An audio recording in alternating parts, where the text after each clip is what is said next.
Usually, when we think of archaeology, we're thinking of something very ancient and old.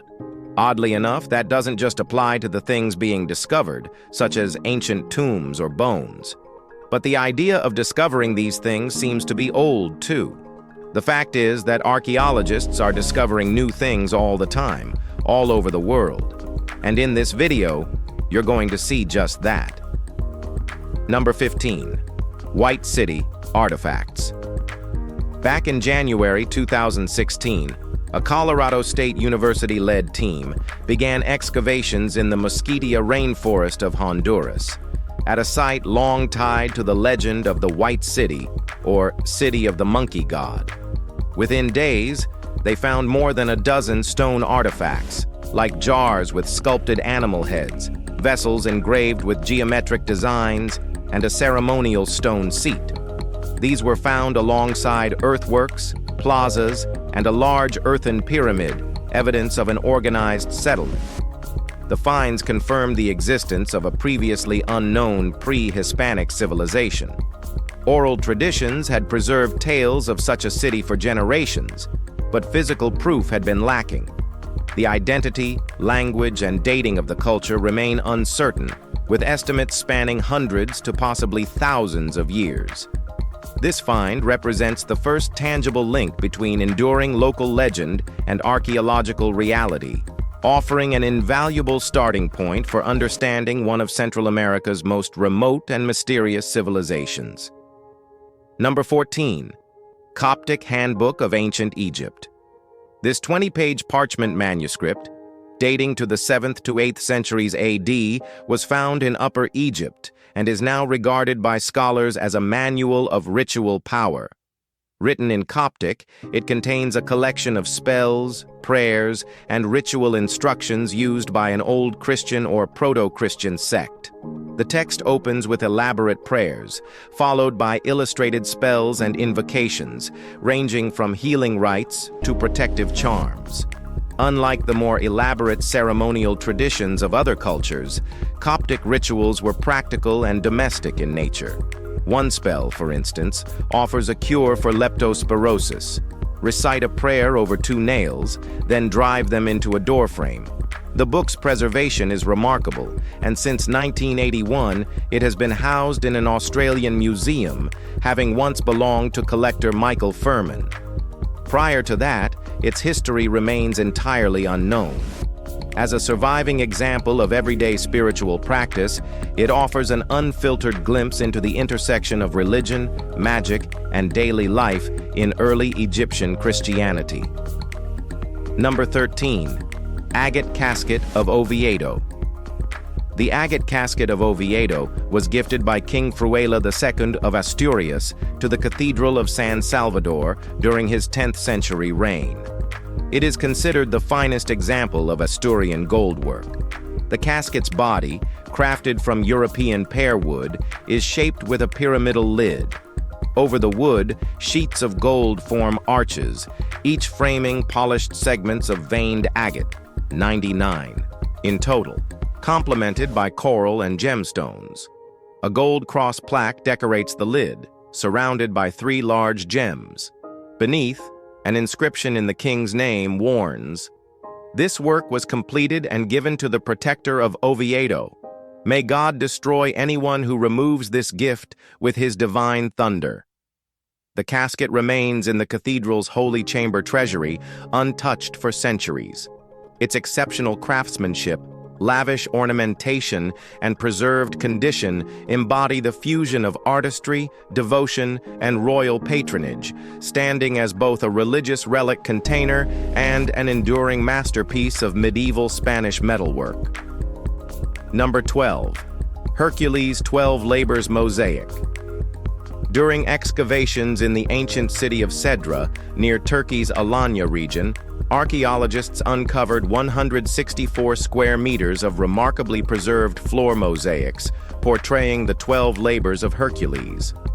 This site is located about 20 kilometers east of Alanya's center, and the artistic quality of this place is super extraordinary, with life-sized figures rendered in vivid detail. These mythological scenes, dating to the 2nd century AD, represent one of the finest surviving examples of Roman Mosaic craftsmanship in the region. The composition spans 7.9 meters in width and 22 meters in length, its preservation adding significant archaeological value. Such large-scale, well-preserved depictions of classical myths are rare, and their discovery enriches our understanding of the cultural and artistic influences that flourished in the region during the Roman era.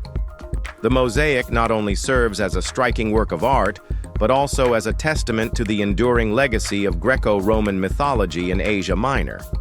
And it's just one of a kind in this world. Number 11. Queen Fastrada coin.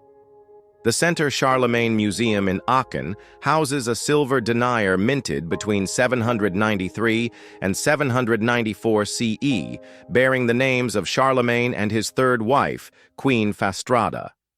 This coin is remarkable as the first Carolingian issue to feature a queen's name, apart from depictions of the Virgin Mary, breaking the convention of including only the kings. Stamped with Charlemagne's official monogram and inscribed Fastrada Regina, it may reflect a deliberate act to honor her publicly.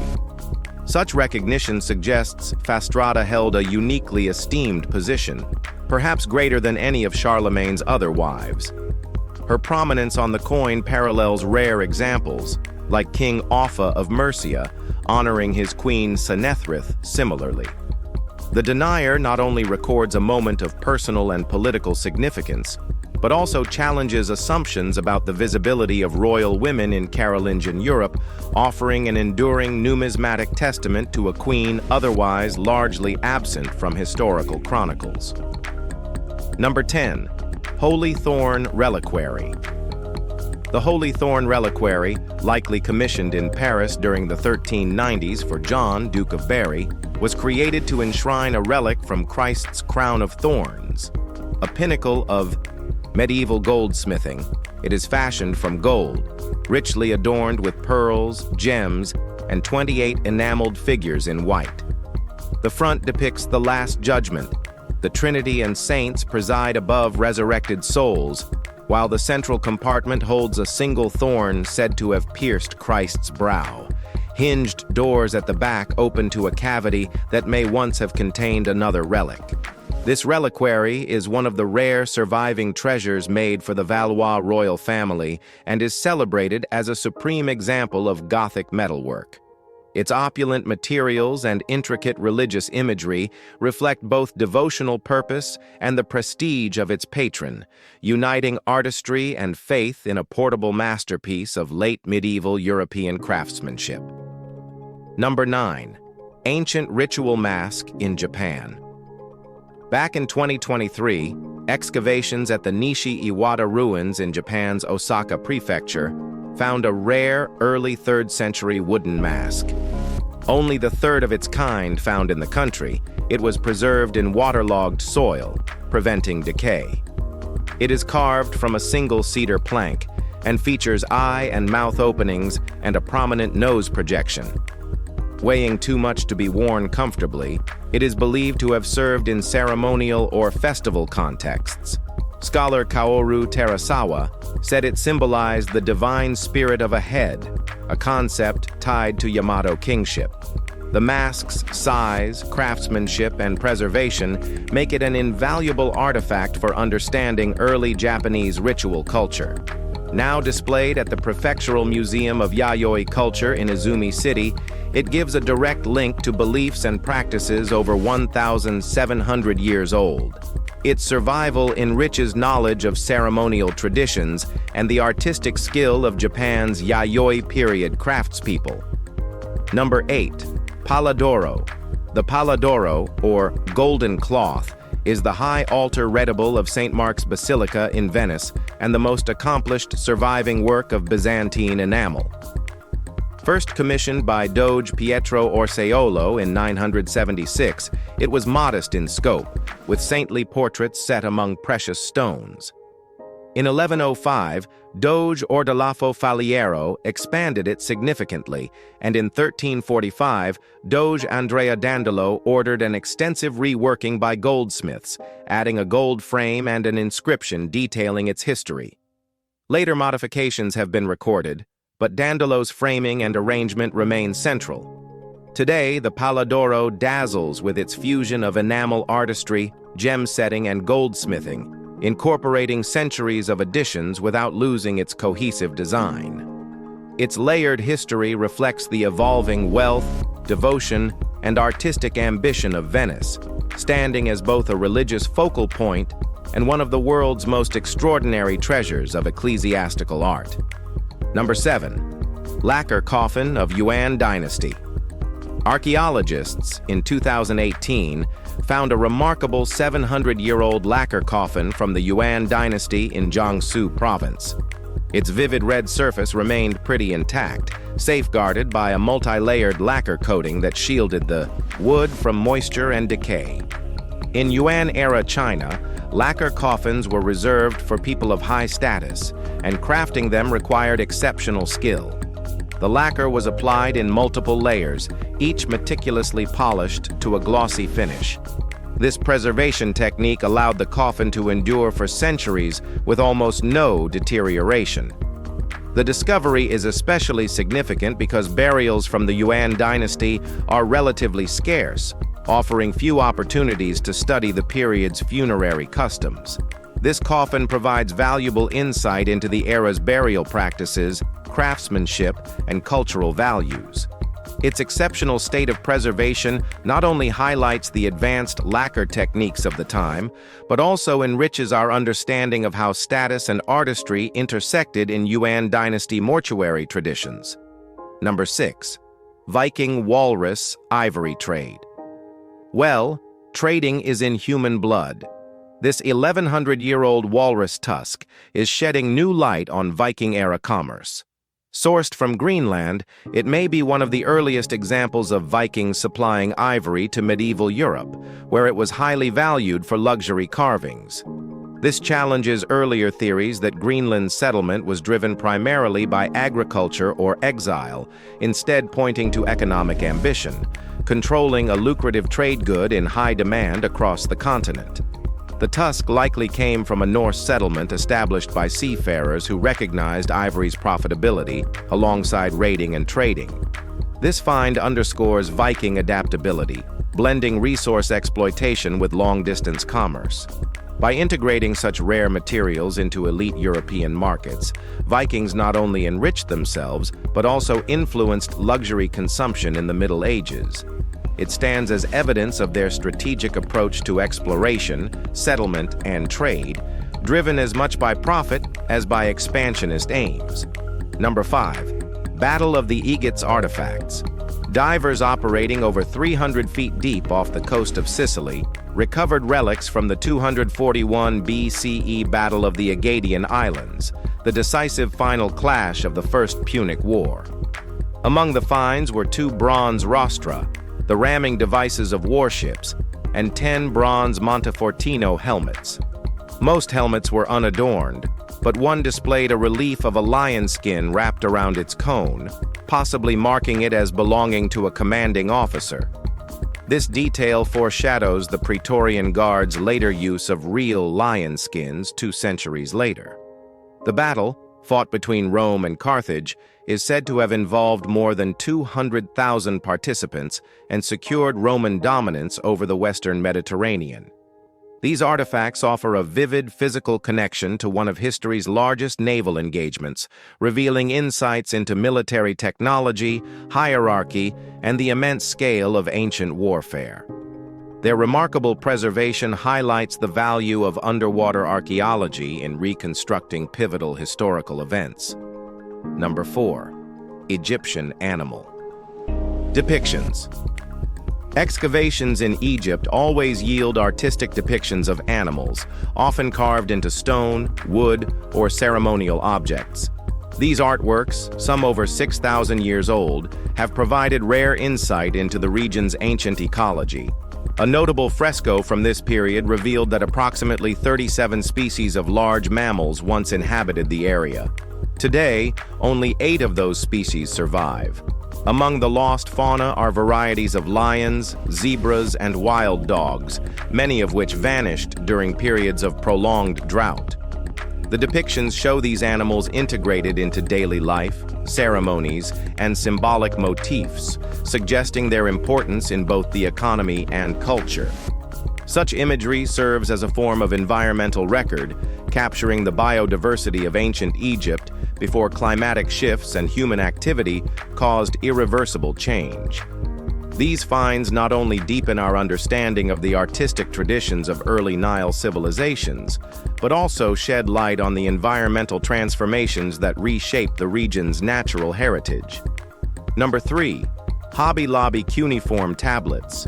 Yale Assyriologist Eckhart Fromm in 2018 authenticated a cache of 4,000-year-old cuneiform tablets linked to the lost Sumerian city of Ivory.